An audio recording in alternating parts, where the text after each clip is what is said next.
Jansen Harris here, back with the Just Good Network. Like, comment, subscribe to our YouTube. Like us on Facebook. Here, we still have him in the studio. Taylor Denman, Gwinnett Daily Post. Let's get in a little bit on UGA. The 2018 ESPN 300 #1 player, Justin Fields, is transferring. He announced yesterday to Ohio State. What does this mean for Jake Fromm next year?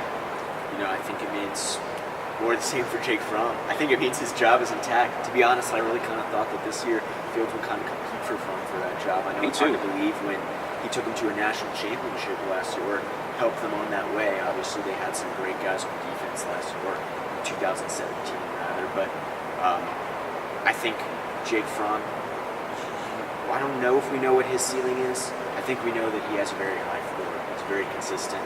He's going to make some good decisions.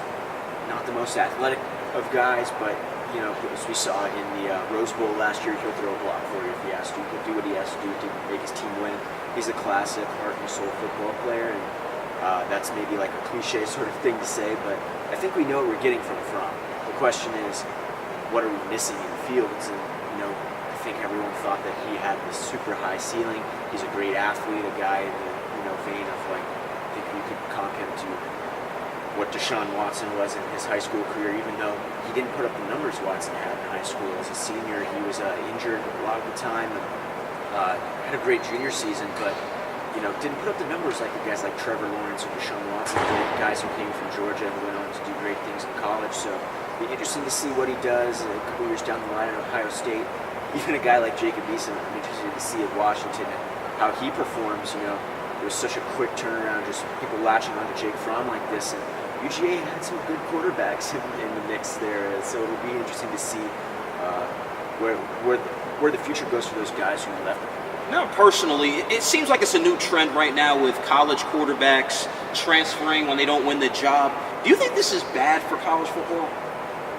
I don't think it's bad for college football. I think it puts college football in an awkward position where it has to, realize that it's a business. It's not necessarily always in the best interest of the college athlete, because these guys have careers they have to worry about. Fields believes that he can play in the NFL one day. He's not going to do that when he's couldn't take a red shirt last year. He's got one eligibility year lost. Probably going to sit behind Fromm next year. Let's be honest. If he won the job out last year, probably going to do it next year. So then he's looking at 2 years where he has to show NFL scouts where he has to, he can prove himself. If Fields thinks he can go somewhere and compete right away, he's got to do that. And look, more power to him. And to be honest, as a college football fan, you're theoretically getting 3 years at Fields when you only be getting 2. I know he played sparingly for Georgia this year, but it's a guy who, by all accounts, has been a dynamic athlete.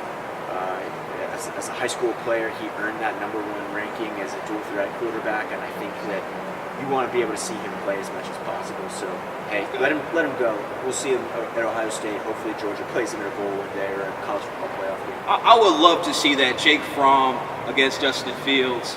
Big primetime game. Maybe the college football playoff next year.